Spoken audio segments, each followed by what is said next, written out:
ನಮಸ್ಕಾರ. ನನ್ನ ಹೆಸರು ಸುರೇಶ್ ಅಂತ. ಇದು ನಂದು 4th ಜನ್ರೇಷನ್ನು. ಈಗ ಇದೇ ಕೆಲಸ ಮಾಡೋದು ನಾವು.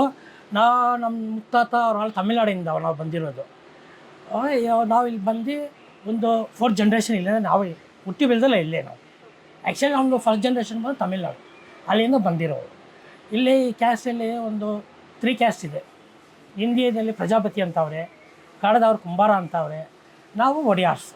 1973-74ರಲ್ಲಿ ಕುಂಬಾರ ಸಂಘ ಸ್ಟಾರ್ಟ್ ಆಗಿದ್ದು. ಪಾಟರ್ಸು ಫ್ಯಾಮ್ಲೀಸ್ ಬಂದ್ಬಿಟ್ಟು ನಿಮಗೆ 5th ಜನ್ರೇಷನ್ ಇದು. 5 ತಲೆಮಾರಿಂದ ಕುಂಬಾರಿಕೆ ಕೆಲಸ ಮಾಡ್ತಿದ್ವಿ. Passion for art and the need to make a better living bring people here. This town, now trending online, has turned pottery into an experience. But where did it all begin? In the sense of prettiness, I would say that Instagram definitely made it look a little more prettier. And I was expecting a lot more stalls or classes as such. But then found this small girlie with a cute uncle and he really helped us a lot. And my experience with pottery was I really like the smell of it and the experience of the like something moving in your hand is great. ಇದು demo ಹೆಂಗೆ start ಆಯಿತು ಅಂದರೆ ಬರೋರಿಗೆ ಕಲಿಸ್ಕೊಡೋದು. ಒಬ್ಬ ತಮಿಳಿನ ಹುಡುಗ ಇಲ್ಲಿ photoshoot ಮಾಡೋಕ್ಕೆ ಬಂದಿದ್ದ. ಇಲ್ಲಿರೋರು ಯಾರು ಅವ್ನು ಅಲೋ ಮಾಡಿಲ್ಲ, ಟೈಮ್ ವೇಸ್ಟ್ ಆಗುತ್ತೆ ಅಂತ. ನಾನು ಅಲೋ ಮಾಡಿದೆ. ಅವನು ಅದು ಎತ್ತಿ ಇನ್ಸ್ಟಾಗ್ರಾಮಲ್ಲಿ ಫೇಸ್ಬುಕ್ಗೆ ಅವನು ಹಾಕಿದ್ದಾನೆ. ಅದನ್ನು ನೋಡಿ ಮೇಘನಾಥ್ ಅವರ ಅಂತ ಒಂದು ಕನ್ನಡ ಹುಡುಗಿ ವೈರಲ್ ಮಾಡಿದ್ರು. ಕೊನೆಗೆ ಸುರೇಶನ ಸಿಕ್ಕೇ ಬಿಟ್ಟರು ಅಂತ. ಆಮೇಲೆ ಜನ ಬರೋಕ್ಕೆ ಶುರು ಮಾಡಿದರು. ನಾನು ಅವ್ರಿಗೆ ಹೇಳ್ಕೊಡ್ತಾಯಿದ್ದೆ. ಇತ್ತೀಚೆಗೆ ಎಲ್ಲ ಸ್ಟಾರ್ಟ್ ಮಾಡಿದ್ದಾರೆ. ಹಿಂಗೆ ಬಂದಿರೋದು ಇದು. ಅದಕ್ಕೆ ಮುಂಚೆ ನಾವು ಮಾಡೋದು ವ್ಯಾಪಾರ ಮಾಡೋದು ಆ ಥರನೇ ಇತ್ತು. ಬೇರೊಬ್ರು ಯಾರಿಗೂ ಹೇಳ್ಕೊಡ್ತಾ ಇರಲಿಲ್ಲ. ಇದೇ ಆವಾಗಿಂದ ಹಂಗೆ ಶುರು ಆಯಿತು. 2.5 ವರ್ಷ ಆಯಿತು ಸ್ಟಾರ್ಟ್ ಮಾಡಿ. But life is not always as pretty as it looks on social media. Behind the viral videos and aesthetic shots are potters still struggling to keep their craft, income, and traditions alive. First of all ನಮಗೆ raw material ಸಿಗೋದೇ ಕಷ್ಟ. ಯಾಕಂದರೆ outskirts of ಬ್ಯಾಂಗ್ಳೂರಿಂದ ತರಿಸ್ಕೊಡ್ತಾ ಇದ್ದೀವಿ. 35 years before ಇಲ್ಲಿಂದ ಜಕ್ಕೂರು, ಕನ್ನೂರು, ಬಿಲೇಶ್ವಲಿ ಮತ್ತು ಒಂದು 5-6 kilometre distance ಕಾಚರ್ಕನಲ್ಲಿ ಕೆರೆಗಿಂದ ತರಿಸ್ಕೊಡ್ತಾ ಇದ್ದೀವಿ. City ಬೆಳೆದು ಕವರೆಲ್ಲ ಫುಲ್ಲು ಬಿಲ್ಡಿಂಗ್ ಎಲ್ಲ ಕನ್ಸ್ಟ್ರಕ್ಷನ್ ಮಾಡಿ ಕೆರೆಗೆಲ್ಲ ಮುಚ್ಚಾಕಿದ್ದಾರೆ. ಬ್ಯಾಂಗ್ಳೂರು ಆಚೆ ಕಡೆಯಿಂದ ತರಬೇಕಾಗುತ್ತೆ, ಸಿಗಲ್ಲ, ಕಷ್ಟ. ಇದು ಈ ಮಣ್ಣು ಬಂದು ಜೇಡಿ ಮಣ್ಣು, ಇದು ಕ್ಲೇ ಅಂತ ಇದು ಬಂದು ಕೆರೆಯಿಂದ ಬರೋದು. ಈ ಕೆರೆಯಲ್ಲಿ ಅಡಿಮಟ್ಟ ಇರುತ್ತಲ್ಲ, ಸ್ಯಾಂಡು ಮಣ್ಣು ಎಲ್ಲ ಹೋಗಿ ಅಡಿಮಟ್ಟದಲ್ಲಿ ಬರೋ ಮಣ್ಣಿದು. ಇದು ಇಲ್ಲ ಕರೆಯಲು ಸಿಗಲ್ಲ, ಪರ್ಟಿಕ್ಯುಲರ್ ರಿವರಿಂದ ಸಿಗೋದು. ಆ ಮಣ್ಣು ತಗೊಂಡು ಬರ್ತೀವಿ, ಅದಕ್ಕೊಂದು ಡೀಲರ್ ಇದ್ದಾರೆ, ಆ ರಾ ಮೆಟೀರಿಯಲ್ ತೊಗೊಂಡು ಬಂದು ಹಾಕ್ತಾರೆ. ಆ ರಾ ಮೆಟೀರಿಯಲ್ಸು ತಂದ ಮೇಲೆ ಅದನ್ನು ಪ್ರಿಫರ್ ಮಾಡಬೇಕು. ನಾವು ಒಣಗಿಸಿ ಪುಡಿ ಮಾಡಿ ನೀರಿಗೆ ಹಾಕಿ ಮೆಲ್ಟ್ ಮಾಡಿ ಅದನ್ನು ಲಿಕ್ವಿಡ್ ಫಾರ್ಮ್ಗೆ ತಂದು ಮತ್ತೆ ಡ್ರೈ ಮಾಡಿ ಮತ್ತೆ ಮಿಷನ್ಗೆ ಹಾಕಿ ನಮ್ಮ ಕನ್ಸಿಸ್ಟೆನ್ಸಿಗೆ ಯಾವ ಥರ ಬೇಕೋ ಆ ರೀತಿ ಪ್ರಾಸೆಸಿಂಗ್ ಮಾಡಿಕೊಂಡು ಮಾಡಬೇಕು. ಇದನ್ನು ಮಾಡಿದ ನಂತರ ಈ ಥರ ಈಗ ನಾನು ಮಾಡ್ತಿರೋ ಚಿಕ್ಕ ಪಾಟ್ಗೆಲ್ಲ ಸನ್ಲೈಟಲ್ಲಿ ಒಂದು 2 ದಿವಸ ಇಡಬೇಕು. ಇಟ್ಟು ಅದಾದ ನಂತರ ಒಂದು 5,000-6,000 ಪೀಸ್ ಆದಮೇಲೆ ಇದನ್ನು ಬಟ್ಟೆಗೆ ಹಾಕಿ ಸುಡ್ತೀವಿ. 100-800 ಡಿಗ್ರಿ ಸೆಲ್ಸಿಯಸ್ ಹೀಟಿಗೆ ಸುಟ್ಟು ವಾಟರ್ ಪ್ರೂಫ್ ಆಗುತ್ತೆ. ನಂತರ ಅದನ್ನು ಸಪ್ಲೈ ಮಾಡ್ತೀವಿ ಕೊಟ್ಟು. ಇದು ಪ್ರಾಸೆಸ್.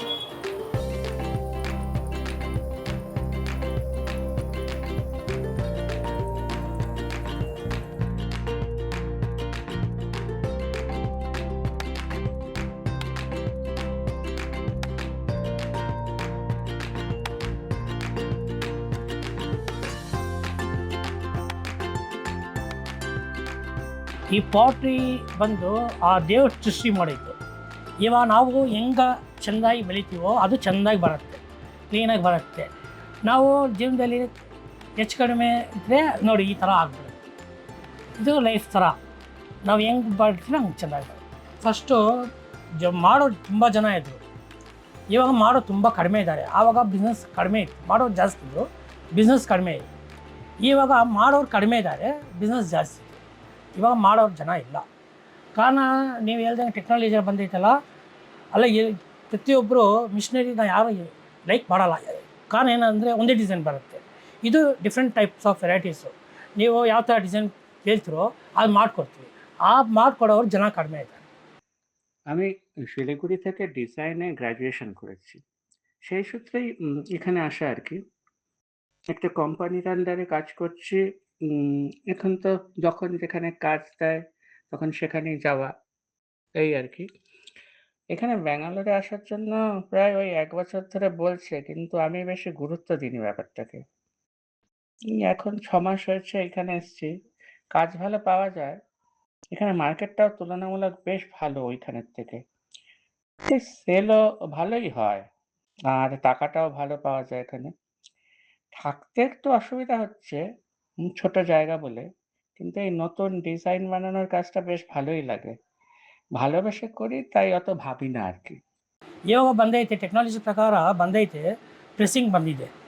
ಅದು ಹ್ಯಾಂಡ್ ಮೇಡ್ ಇಲ್ಲ, ಅದು ಮಿಷಿನರಿ. ಅದು ಮಿಷಿನರಿಲಿ ಅಂದರೆ ಯಾವುದಾದ್ರು ಒಂದು ಮೋಲ್ಡ್ ತಗೊಂಡ್ರೆ ಅದು ಒಂದೇ ಥರನೇ ಬರೋದು. ಆದರೆ ಇದು ಹಿಂಗಿಲ್ಲ, ಇದು ಓನ್ ಕ್ರಿಯೇಟಿವಿಟಿ ಅಲ್ಲ, ನಾವು ಯಾವ ಡಿಸೈನ್ ಬೇಕಾದರೂ ಚೇಂಜ್ ಮಾಡ್ಕೋಬೋದು. ಅದರಲ್ಲಿ ಒಂದು ಮೋಲ್ಡ್ ಮಾಡಿದ್ರೆ ಒಂದು 1000 ಪೀಸು 1,00,000 ಪೀಸ್ ಒಂದೇ ಡಿಸೈನ್ ಬರುತ್ತೆ. ಬಟ್ ಅದು ಹ್ಯಾಂಡ್ ಮೇಡು ನಾವು ಯಾವ ಥರ ಅಂದರೂ ಬೇಕು ಮಾಡ್ಕೋಬೋದು. ಇವಾಗ ಟ್ರೆಡಿಷ್ನಲ್ ಬಿಸ್ನೆಸ್ ಅಂದರೆ ನಾರ್ಮಲ್ ಫುಡ್ ಥರ, ಇದೆಲ್ಲ ಮ್ಯಾಗಿ ಪಿಜ್ಜಾ ಥರ ಇವಾಗ ಬಂದಿರೋದು. ಯಾವುದೊಳ್ಳೆ ನೀವು ಅರ್ಥ ಮಾಡ್ಬೇಕು. So, while some potters are open to exploring new opportunities through technology and design, many still choose to hold on to the traditional ways of the craft. ನಮ್ಮ ಮುತ್ತಾತ ಕಾಲದಲ್ಲಿ before 200 years before pottery town ಇರಲಿಲ್ಲ, ಅದು ಬೇರೆ ಕಡೆ ಇತ್ತು. ಅಲ್ಲಿಂದ ನಮಗೆ British ಪೀರಿಯಡಲ್ಲಿ ನಮಗೆ ಈ ಕಡೆ ಶಿಫ್ಟ್ ಮಾಡಿದ್ರು.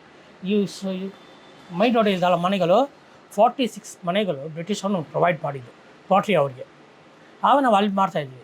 ಆಫ್ಟರ್ ವಿ ಗಾಟ್ ಇಂಡಿಪೆಂಡೆಂಟು, ನಾವು ನಮ್ಮ ಸರ್ಕಾರದ ಜೊತೆ ನಾವು ಕೇಳಿ ಒಂದು ಸಂಘ, ಕುಂಬಾರ ಕುಶಲ ಕೈಗಾರಿಕಾ ಸಹಕಾರ ಸಂಘ ಅಂತ ಸಂಘನ ಓಪನ್ ಮಾಡಿಬಿಟ್ಟು ಈ 200 ಜಾಗ ಫಾರ್ ಲೀಸ್ಗೆ ಕೊಟ್ಟರು ನಮ್ಮ ಸರ್ಕಾರ. ಆವತ್ತು ನಾವು ಇಲ್ಲಿ ಮಾಡ್ತಾಯಿದ್ವಿ.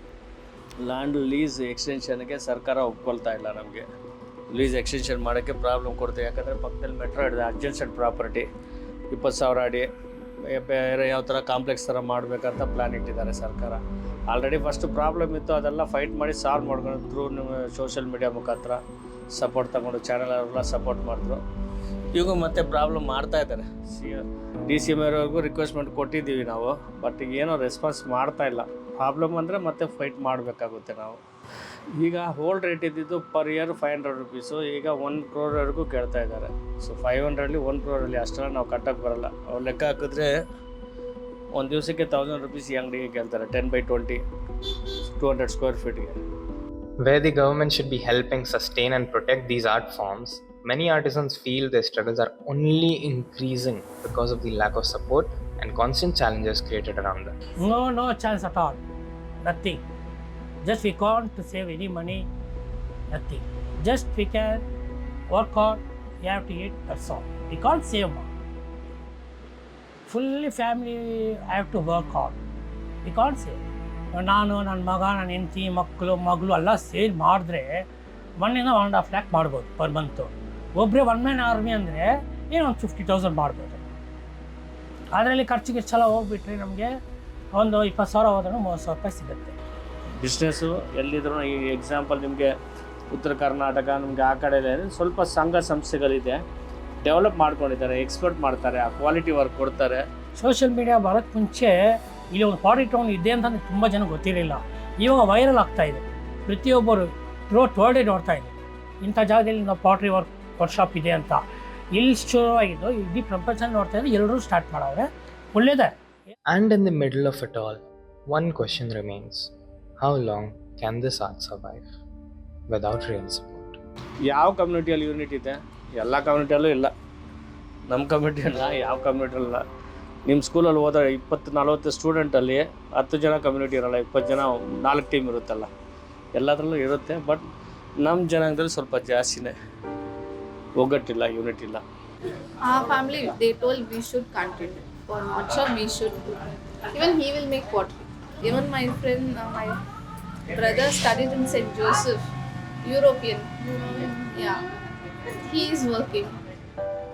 But everyone comes back. Everyone comes back to work. Morning they go to college, schools, everything. After 1 hour, 2 hours they'll work and they'll go to study again. ಈ ಪೌಟ್ರಿ ಕೆಲಸ ಇವಾಗ ನಂದು 4th ಜನರೇಷನ್ ಅಂದಲ್ಲ, ಜನ್ರೇಷನ್ದಾಗ ಬಂದವರು ಮಾಡಲ್ಲ. ನಿಮ್ಮಂಥವ್ರು ಕಲಿಯಕ್ಕೆ ಬರ್ತಾರಲ್ಲ, ಇವಾಗ ಅವ್ರು ಮಾಡ್ತಾಯಿದ್ದಾರೆ. ಇದು ಒಂಥರ ಅಲ್ಲಲ್ಲಿ ಕ್ಲಾಸಸ್ ಮಾಡೋದು, ಇದೊಂಥರ ಫ್ಯಾಷನ್ ಥರ ಆಯಿತು. ಟೆಕ್ನಾಲಜಿ ನಿಂಗೆ ನೋಡಿ, ಫುಲ್ ಅಡ್ವಾನ್ಸ್ ಟೆಕ್ನಾಲಜಿ ಜಾಸ್ತಿ ಇದೆ. ಏವರೆಗೂ ಬಂದುಬಿಟ್ಟಿದೆ. ಆಟೋಮೆಟಿಕ್ ಕ್ಲೇ ತಗೊಂಡು ಮಿಷನ್ ಅದೇ ಪ್ರೊಡಕ್ಷನ್ ಮಾಡಿ ಪರ್ ಅವರ್ 2000 ಪೀಸ್ಗಳು ಮಾಡಿ ಬರ್ನ್ ಮಾಡಿ ಔಟ್ಪುಟ್ ನಿಮಗೆ ಪ್ಯಾಕಿಂಗ್ ಮಾಡಿ ಕೊಡುತ್ತೆ. ತಕ್ಕಂಗೆ ಜಾಗ ಬೇಕು, ಟೆಕ್ನಾಲಜಿಗೆ ಹೊಂದ್ಕೊಂಡಿದ್ದೀವಿ ನಾವು, ಬಟ್ ಅದು ತಕ್ಕಂಗೆ ಲೋನ್ಸ್ಗಳು ಬೇಕು, ಕೋಟಿಗಟ್ಟಲೆ ಆಗುತ್ತೆ. ಹೇಳಿದಂಗೆ ಯಾರು ಕೊಡ್ತಾರೆ? ಅದಕ್ಕೆ ಸರ್ಕಾರ ಲೋನ್ ಕೊಟ್ಟರೆ ಅದ್ರ ಮುಖಾಂತರ ನಾವು ಮಾಡ್ಬೋದು. ಅದು ಕೋಟಿಗಟ್ಟಲೆ ಆಗುತ್ತೆ. ಅಡ್ವಾನ್ಸ್ ಟೆಕ್ನಾಲಜಿಗೆ ನಾವು ನಮ್ಮನ್ನ ಕನ್ವರ್ಟ್ ಮಾಡ್ಕೊಳ್ಬೇಕಾದ್ರೆ ಓಲ್ಡ್ ಟ್ರೆಡಿಷ್ನಲಿಂದ ಅಡ್ವಾನ್ಸ್ ಟೆಕ್ನಾಲಜಿಗೆ ಅಮೌಂಟ್ ಬೇಕು. ಅಮೌಂಟ್ ಇಲ್ಲದೆ ಯಾವುದೂ ಆಗೋಲ್ಲ. ಸ್ಟೆಪ್ ಬೈ ಸ್ಟೆಪ್ ಮಾಡ್ಕೊಳ್ಬೇಕು. ಫಸ್ಟ್ ಸುತ್ತ ವೀಲಿತ್ತು, ಈಗ ನಾವು ಎಲೆಕ್ಟ್ರಿಕ್ ಮಾಡ್ಕೊಂಡಿದ್ದೀವಿ, ಕಾಳಲ್ಲಿ ತುರ್ತಾ ಇದ್ದೀವಿ, ಪಗ್ ಮಿಲ್ ಹಾಕ್ಕೊಂಡಿದ್ದೀವಿ. ಈಗ ನೆಕ್ಸ್ಟು ಬರ್ನಿಂಗ್ಗೆ ಫರ್ನೆಸ್ ಬೇಕಂದ್ರೆ 10-12 ಲಕ್ಷ ರೂಪಾಯಿ ಆಗುತ್ತೆ. ಎಲೆಕ್ಟ್ರಿಕ್ಗೆ ಜಾಸ್ತಿ ಕೊಡಬೇಕು ದುಡ್ಡು, ಅವೆಲ್ಲ ಕಷ್ಟ ಆಗುತ್ತೆ. ನಮಗೆ ಎಕಾನಮಿ ವೈಸ್ ನೋಡಿದ್ರೆ ಲೋ ಕಾಸ್ಟ್ ಇರಬೇಕು, ನಮಗೆ ಮಾಸ್ ಪ್ರೊಡಕ್ಷನ್ ಆಗಬೇಕು, ಕಸ್ಟಮರ್ಗೆ ಕಮ್ಮಿ ರೇಟ್ ಕೊಡಬೇಕು. Pottery in India is slowly fading. The number of traditional potters, kumhars, has declined sharply, with nearly 60% already leaving the craft. Without support, this could rise beyond 75%. This isn't just an art form. It's a part of our culture, our history, our identity. And maybe it's time we look at it beyond just an experience and start seeing it as something worth preserving. ಸರ್ಕಾರನೇ solution ಕೊಡಬೇಕು. ಸರ್ಕಾರದ solution ಕೊಡೋದಂದ್ರೆ raw materials ಅವ್ರಿಗೆ ನಮಗೆ ಸಿಗಬೇಕು ಥರ ಮಾಡಬೇಕು, ಕೆಲಸ ಮಾಡೋಕ್ಕೆ ಜಾಗ ಕೊಡಬೇಕು. ಇವೆಲ್ಲ ಇದ್ದರೆ ನಮಗೆ ಸರ್ವೈವ್ ಮಾಡೋಕ್ಕೆ ಈಸಿ ಆಗುತ್ತೆ.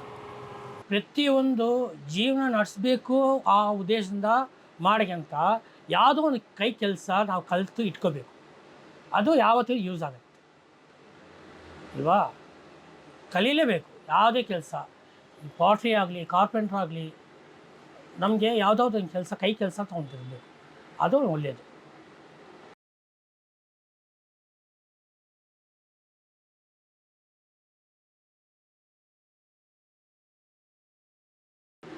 Whatever machine will come, there's something they will tell you, A1 or something. What is that? Something they'll say A1 or something that we can do that, this with the machinery. Nothing. AI. Nothing will happen. Don't worry for about that. See, if AI is the hero, again a villain will come. It will shoot it. Nothing will happen.